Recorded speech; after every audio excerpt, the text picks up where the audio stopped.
I'm Brett from Heinemann, and this week on the podcast, we're celebrating Neurodiversity Awareness Week with a special interview on neurodiversity in education. Today, we are joined by Heinemann author Maggie Beattie Roberts and Dr. Manju Banerjee. Dr. Banerjee is Learning Disabilities Ambassador at Large and former Vice President of Education Research and Innovation at Landmark College. She has over 35 years of experience in the field of neurodiversity and postsecondary disability services. Maggie and Dr. Banerjee dive into the history of the neurodiversity movement, what it means to be a neurodiverse learner, and what an inclusive classroom looks like. As always, if you'd like to read a transcript of this episode, head to blog.heinemann.com. Here now is Maggie and Dr. Banerjee. I, Manju, need to let you know that I celebrated my birthday yesterday as we were, preparing to record this conversation, and chatting with you feels like the ultimate birthday present. I am so excited to look over the pages and pages of notes I took the moment I heard that I had the opportunity to talk with you and be in conversation with you and your decades of work. And what an honor to celebrate my birthday with being able to celebrate in all things that you know and have experienced and have dedicated a life to teaching us. And so I can't wait to start. Hello. Oh my goodness, Maggie. Thank you. Thank you for that. And a belated but very heartfelt happy birthday. It is my honor and pleasure to talk with you, especially because this is an opportunity to share what both of us know to a much larger audience. And when you think of the ripple effect of what this kind of an initiative does for educators, for students, and for parents of neurodiverse individuals, it's just so powerful. It takes on a life of itself. So thank you for this opportunity, and I'm looking forward to answering your questions. You had just kind of talked about neurodiversity just there in your beginning, and maybe we just start there. What is neurodiversity, and how has the terminology or understanding evolved over time? Yes, that's a great question. And, just like other things that evolve and change over time, the concept of neurodiversity has also evolved and changed over time. But broadly, neurodiversity is both a point of view, and it is also a belief, and it is also neurobiologically based. It presumes that neurological differences that we have, such as learning, attention, mood, sociability, these are all part of the natural variability of humans and are equally important as biodiversity or diversity in socioeconomic status or sociodiversity, etc. So it really neutralizes any stigma associated with being different. And that in itself is powerful. Just to give you a little bit of the history, the word neurodiversity was coined by Judy Singer. She is an Australian sociologist in the late 1990s, and this was actually used in her thesis that she talked about neurodiversity. But at that time, she was talking about neurodiversity as a need for us to recognize and respect these different diversities which make up the fabric of who we are as humans, and not be segregating and separating by differences, but rather celebrating differences. It was a pretty novel concept. And at that time, her focus was on autism. And so what happened over time is people associated the word neurodiversity with autism, at least in the beginning, in the late 1990s. But since then, it has become, I would say, one of the greatest social movements that's emerged in the 20th century.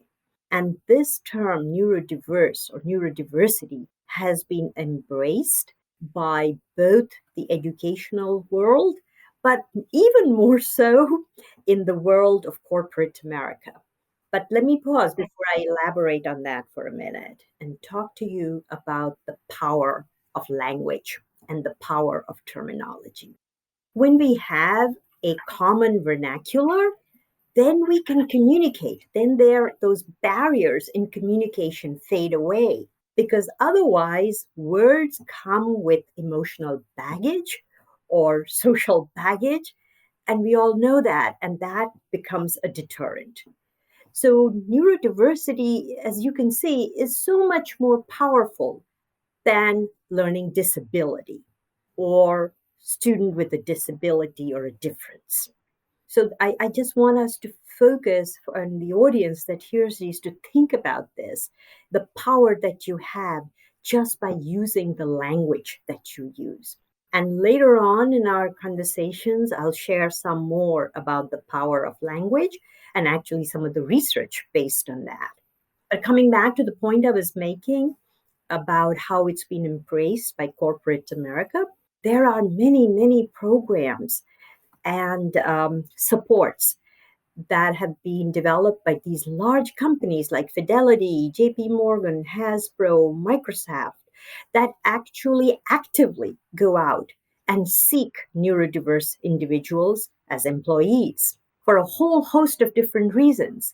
But the power of being neurodiverse is being recognized more and more by these large companies, not from a Pollyannic perspective, but because they bring value, they're value added to the overall mission of the organization.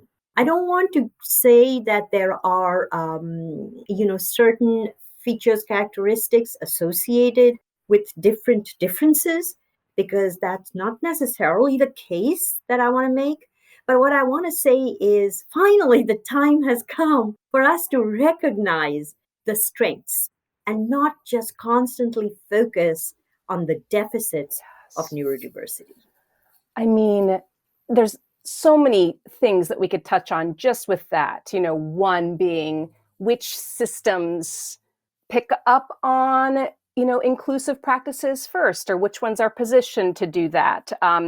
But even just thinking about that common vernacular that we have a shared understanding of a term that literally speaks kids and adults into existence, and how powerful that is. And I appreciate the historical lens that you give us for that term, right? Neurodiversity, neurodiverse, and thinking about over the past few decades, just how that umbrella has really grown.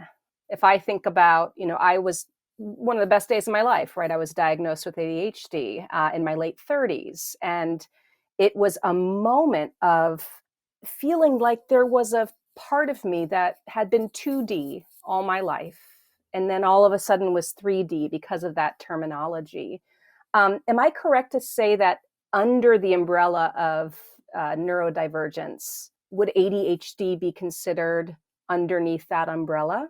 Absolutely. So we would have, so let me point another thing which I think is really important that you bring up is, so why do we still have these disability categories and labels, such as ADHD, such as learning disability, such as autism, all of which, by the way, fall under the umbrella of neurodiverse?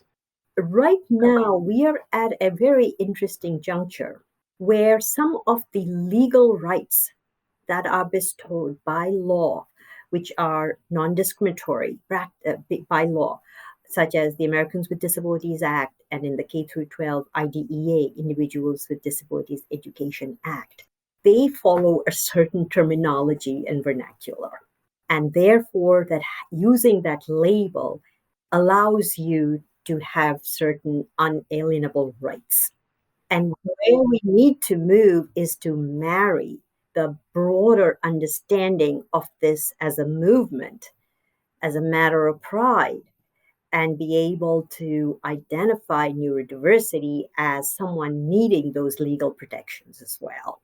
So, but that was a long-winded way of saying yes, the umbrella is large enough to include these different diagnostic categories.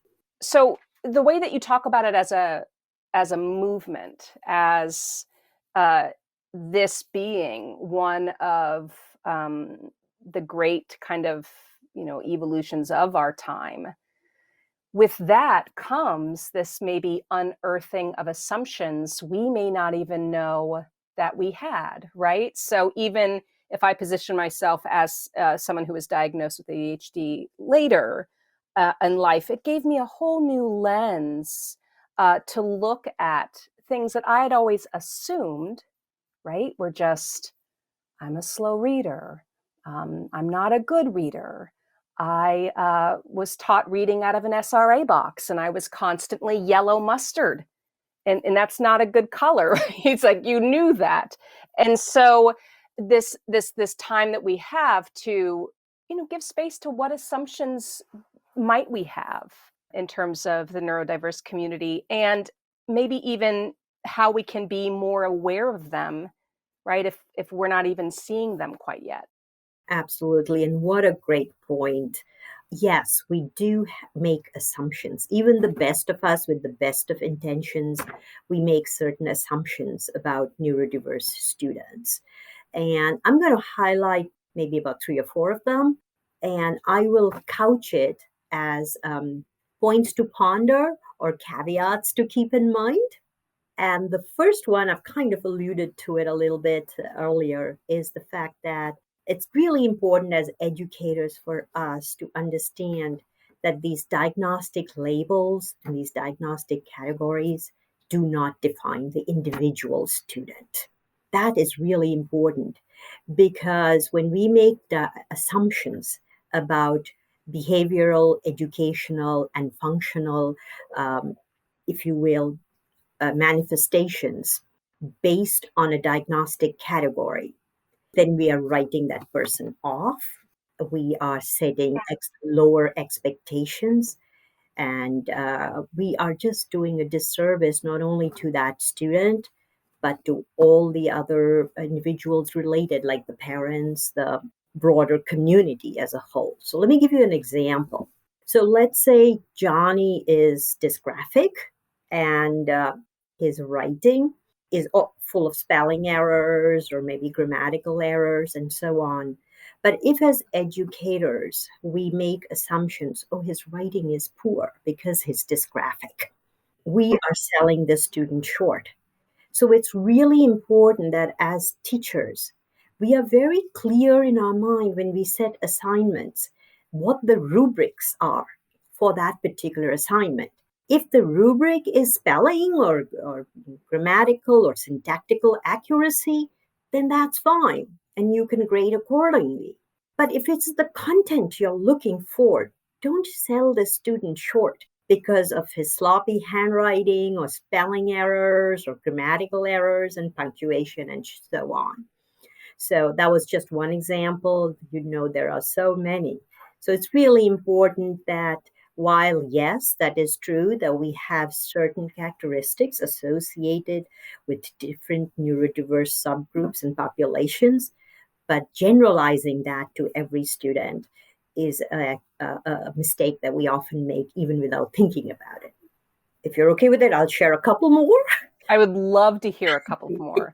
Yes, because I was thinking about my own, like, why do we do that, right? Why do, even with myself, right? Like, we build these categories. I know I do it when I'm seeking control, or when I'm seeking clarity, or where I want just something concrete in this job that's so beautifully the opposite of concrete. And so really helping us think about going beyond the label and having that be a sense of, where is this child coming from? Where are they going? And helping us have that bird's eye view can be a more empowering category, right? As opposed to something kind of myopically focused on a label. Absolutely. To pick up on that point, we often, as educators, when we see a student who's not engaged in the classroom or is showing disruptive behaviors, We kind of often tend to assume that the student is not motivated or the student is being willfully disobedient. But pause to think about the fact maybe this is the coping strategy that the student is using because of his neurodiversity or her neurodiversity. One of the things we don't realize is for many students with executive function challenges, it is physically exhausting to focus and be attentive in the classroom for X number of minutes or a certain period of time. And as educators, we make assumptions. Yeah, you should be able to pay attention for this 45-minute classroom. This student who's trying to do that is completely exhausted. So you're going to see behaviors that might show fatigue, but it is not out of a lack of interest or being disengaged. Now, I'm saying some of the students Right. could be Yeah. disengaged. Yes.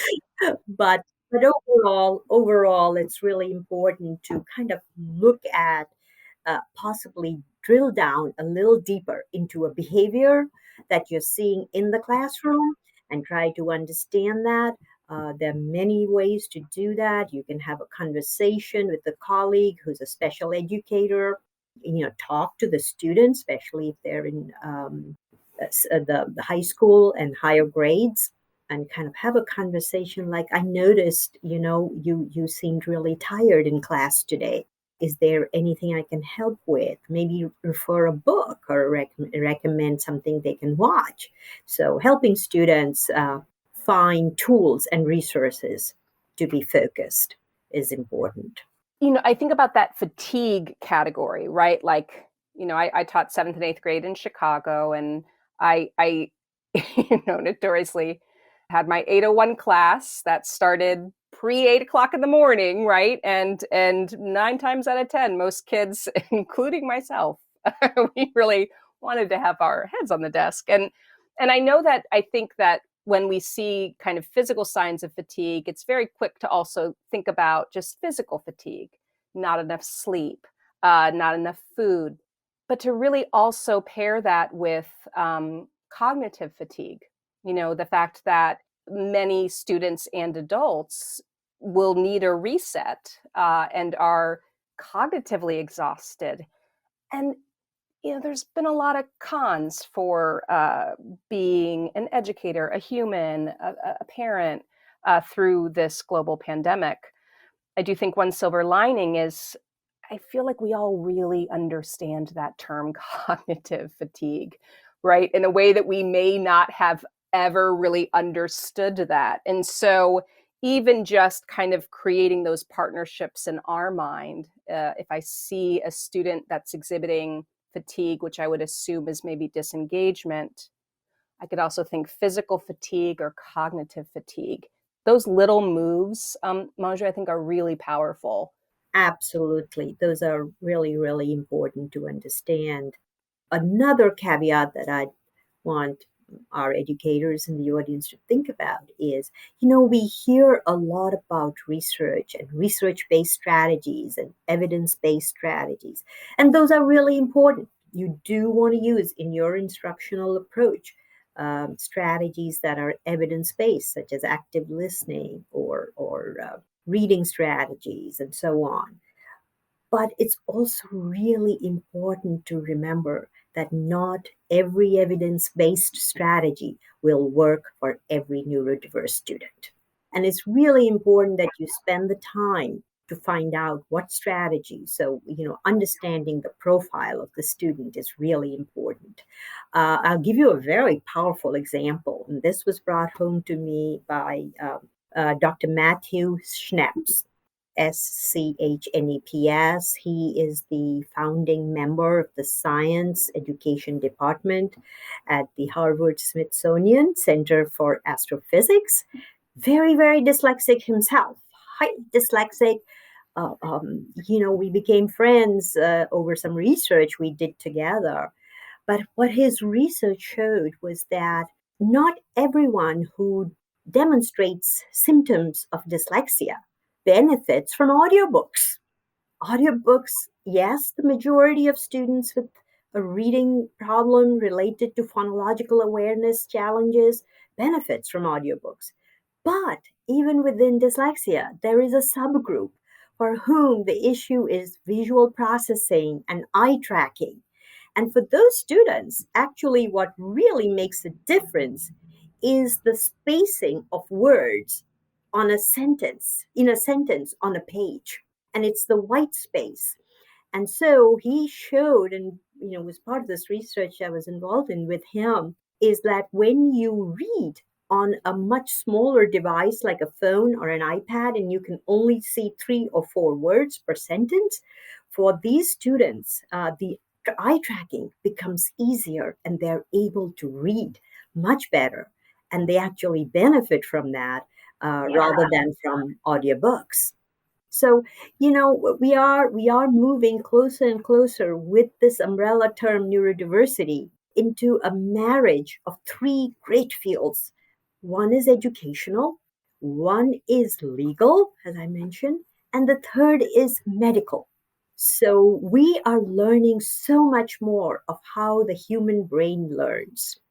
And as we learn more about it, we are adopting these discoveries into how we teach. And then I think legal kind of lags a little behind, but we're definitely getting there. Like, come on. We're getting there. Let's go.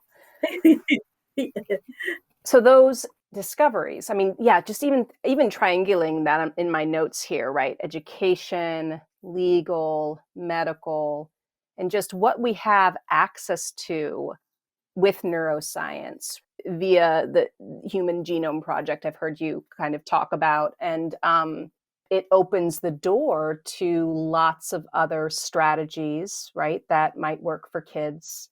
And also, it's like we're being asked to hold both, right? Lots of strategies that can work, and also holding this parallel truth that not one strategy is going to work for every kid.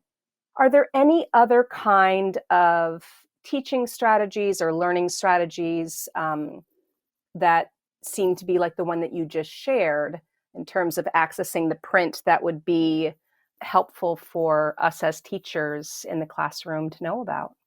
Absolutely. What a great question. So a couple of thoughts.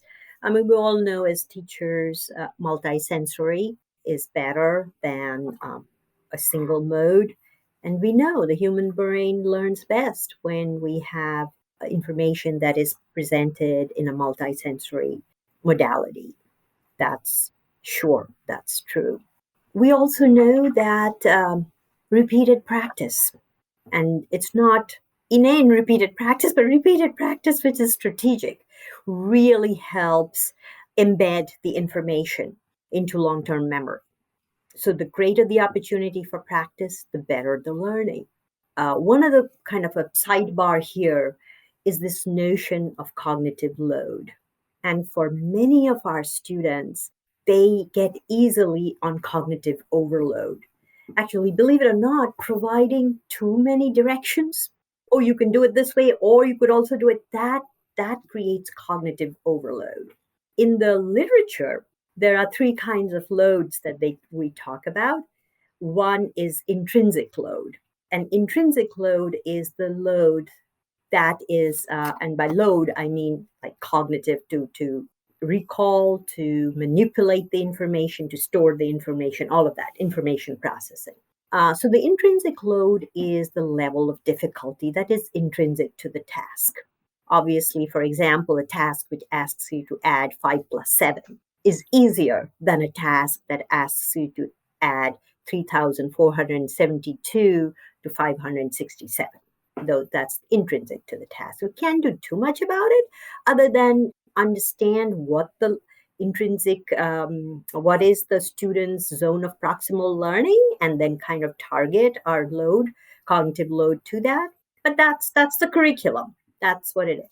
But the second type of load is the extraneous load. And the extraneous load is more of the environmental elements in the context in which the task is presented.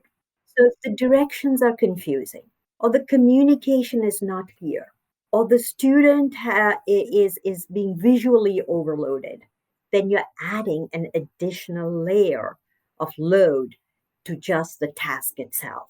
And that's something teachers could be very aware of and make sure that they are providing information in simple, direct language, repeating as often as they can, and making sure they're providing the information maybe both orally as well as in written form and so on.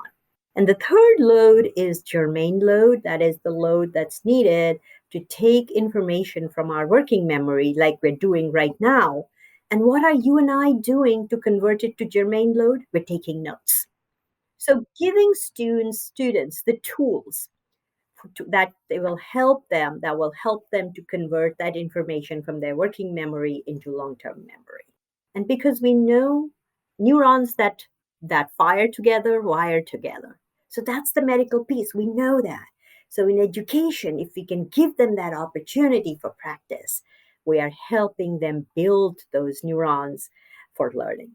I'm thinking about, I left my own classroom many years ago, but I have the best job in the world, and I get to guest teach and have teaching residencies in classrooms all over the Northeast and the country. And thinking about the lessons I taught this week, and there's some reteaching I would like to do. There's some going back in time, because I really do see that, especially as we get older, and even by like teaching third grade, right, in 2022 is very different than teaching third grade in 2002, because that intrinsic piece, right, it's the content itself is quite sophisticated, and I'm realizing how many times I am adding these extra layers in terms of the context and the tools or time or rituals or routines to help kids go through, right, to register that information from working memory to long-term memory. There's something about when you talk and teach, Manju, that also feels so fun. Yes. Oh, yes. And right, there's something so fun about spending time with you or hearing your lectures online, and even, reading your research. And it's also matched with a lot of heart, right?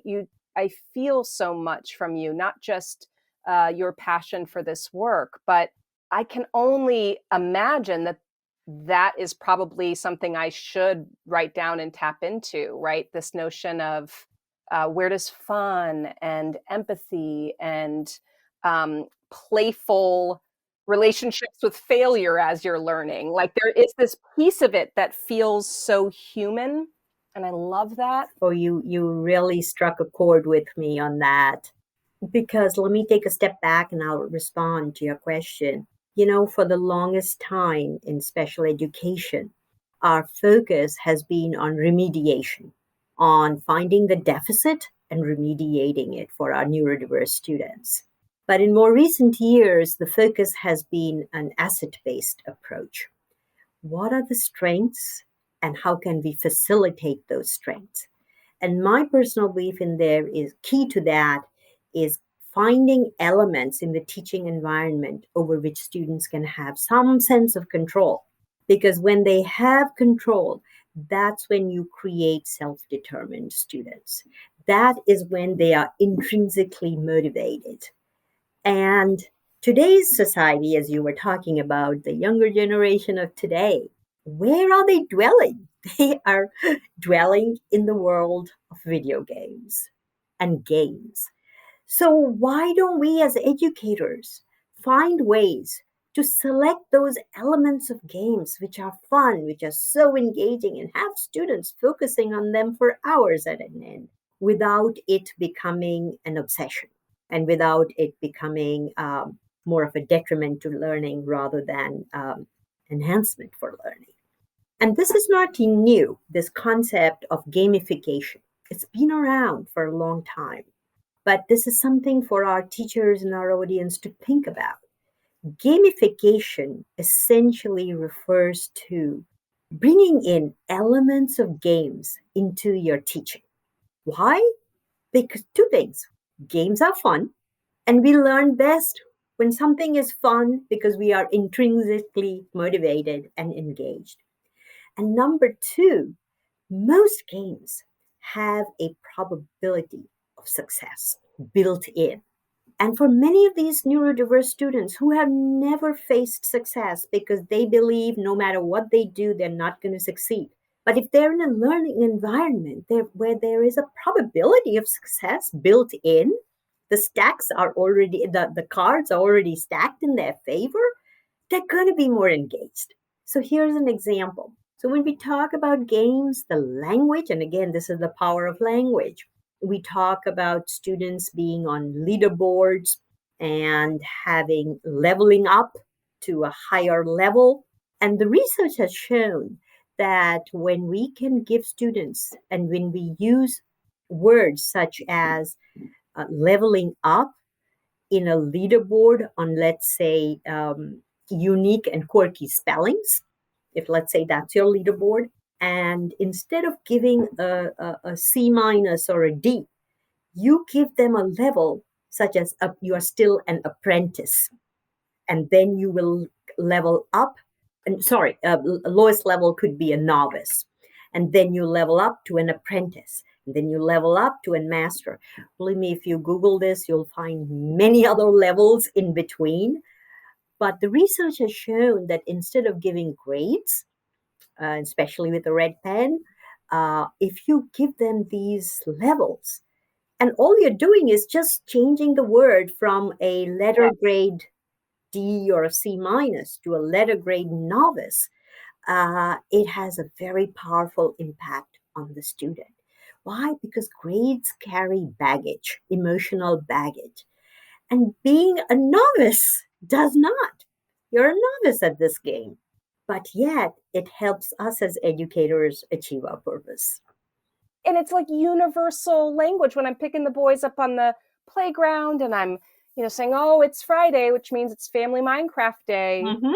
And the fifth graders are there and they're like, you play Minecraft? I'm like, yeah, but I'm a noob. Yeah, and they're like, I'm not that good, but yes. Everyone's got to start there, right? It's not, oh, I failed. I got an F.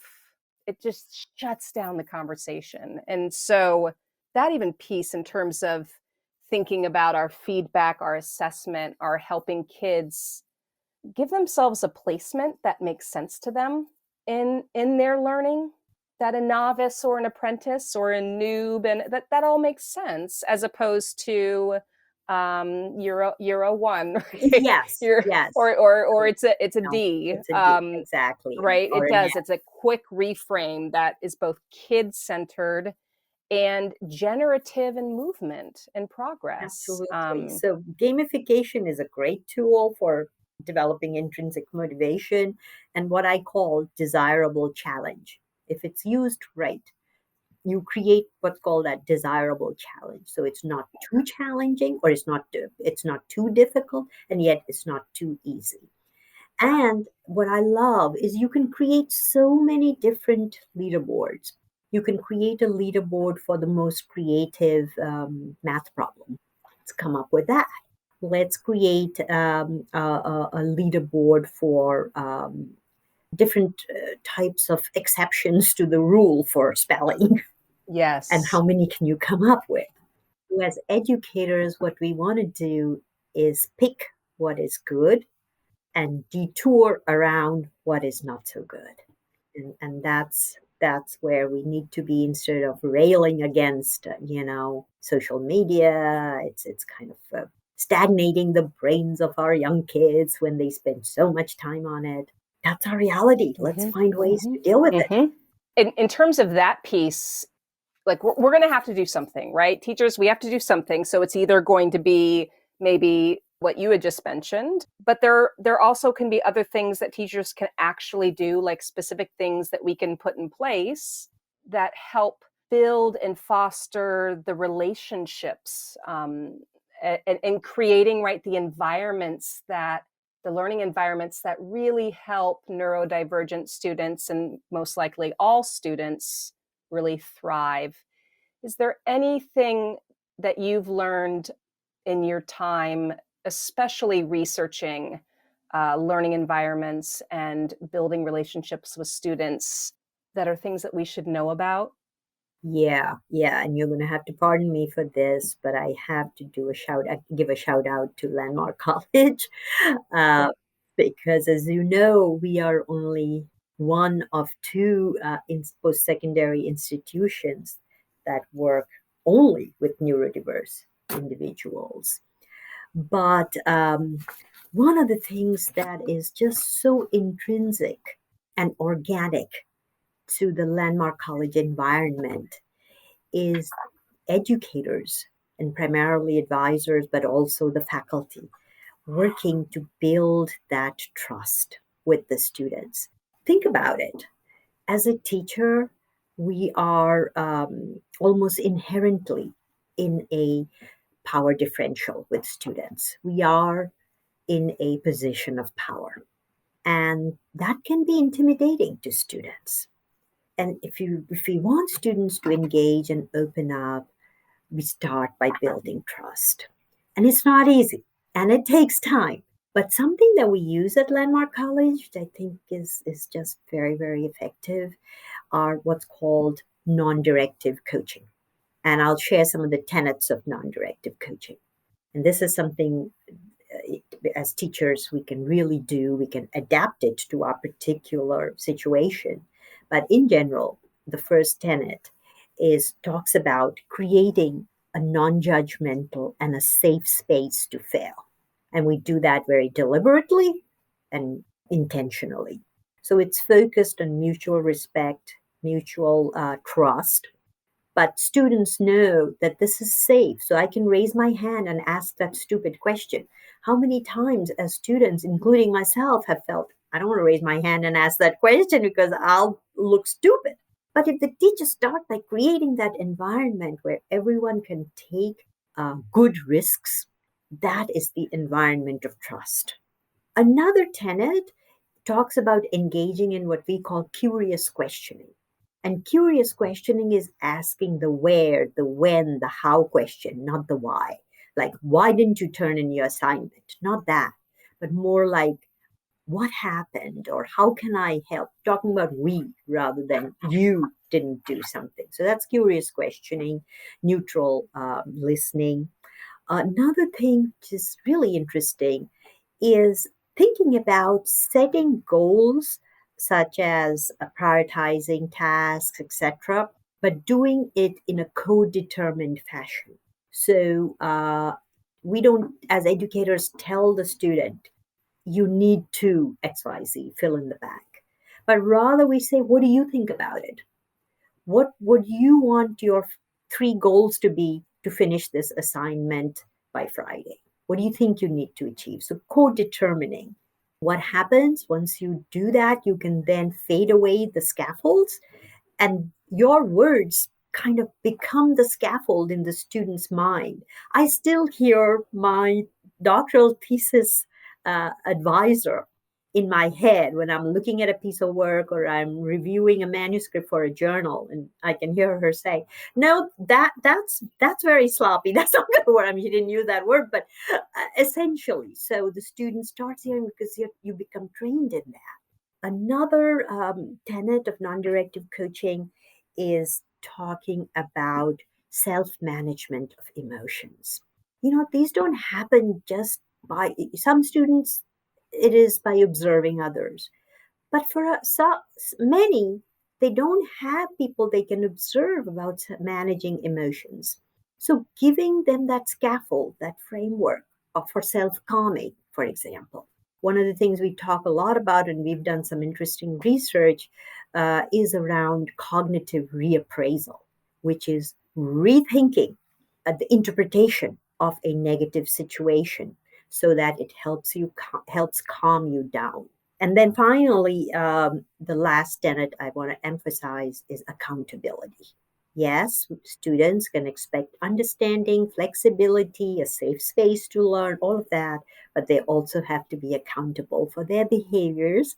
And they actually thrive when teachers set these boundaries and expectations, as the research shows. So it's really important that as we are working with students, we are building their trust, but we are also showing them how to be accountable for their actions and decisions.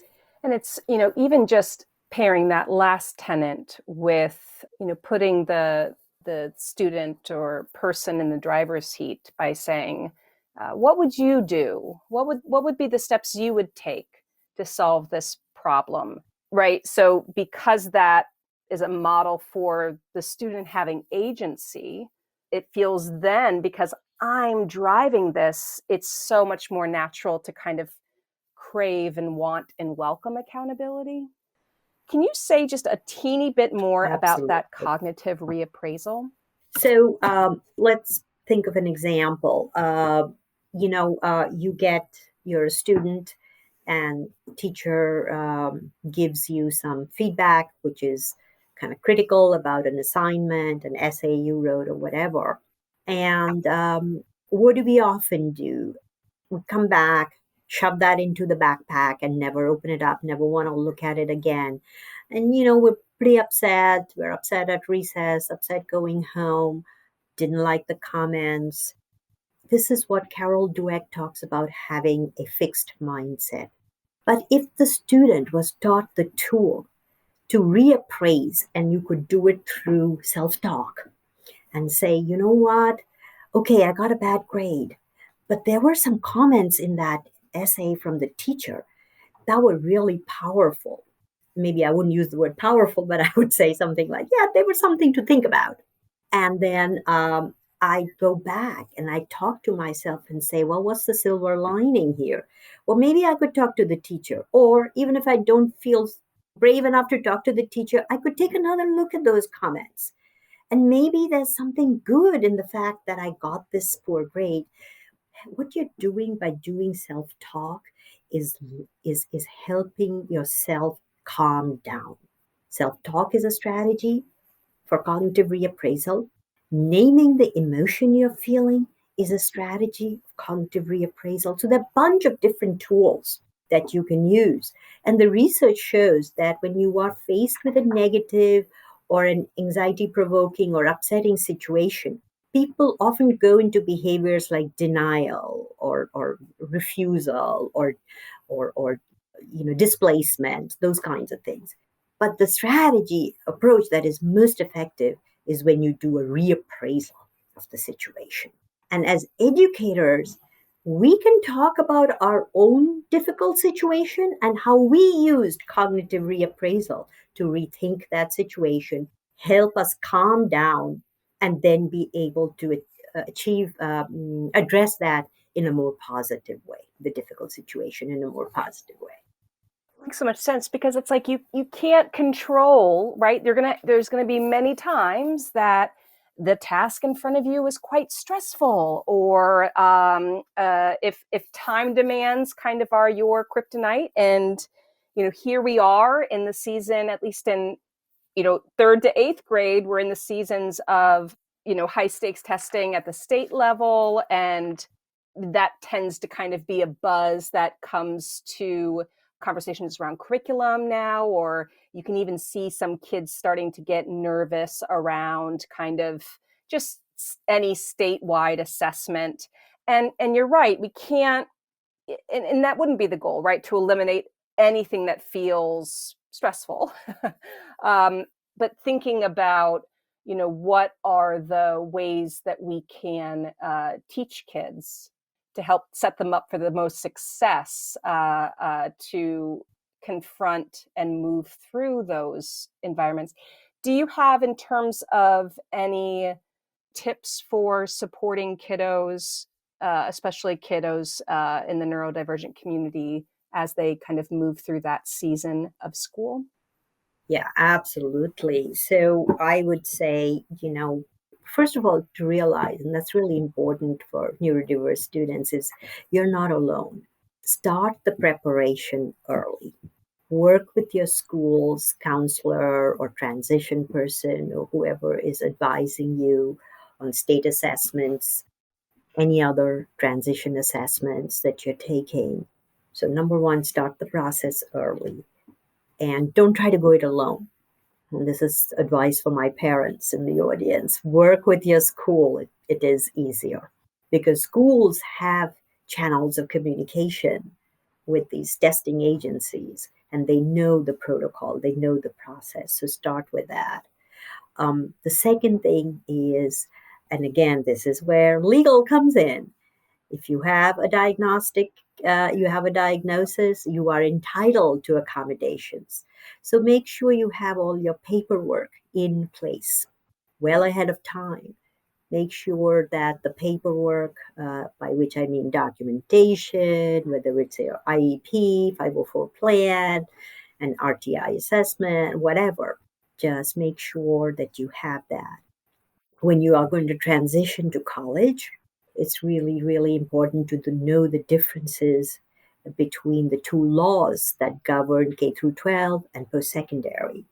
Post-secondary is the Americans with Disabilities Act, and to get accommodations in that sphere is a different approach than getting accommodations in the K through 12 world, which is governed by IDEA, Individuals with Disabilities Education Act. And IDEA is a special ed law, whereas ADA is a non-discrimination law. They're different. ADA is about access, and IDEA is about ensuring that the student can meet the standards of the general curriculum. It's about success. So again, being aware of those differences and being aware of what are the accommodations that are approved in your state becomes really important. So work together. Don't go it alone. Parents in the audience, work with the school. If that's not possible, then try and find out as much of information from the website for the sites, but also just pick up the phone and call the office for supports for students with disabilities. That's the title they use. Not particularly a title I necessarily like, but again, we're talking about terminology and how we're trying to change terminology exactly through blogs and interviews like this. Yes, and whether we're talking about this little moment, right, or moments that have kind of been strung together to create a necklace, which is this episode, when you speak and when you share your research and share your observations from the classroom, and with your experience of creating, real schools, and being in like real classrooms where kids can be shoulder to shoulder with other kids that might be just like them, you radiate these feelings and these notions of success and possibility and community for all. And I appreciate how you're able to take a life's work on a topic, right? And be able to go so deeply into the strands or chapters of that topic with us, while also having it be so light and full of that fun and possibility, and that this is really a life's work of yours for success for all.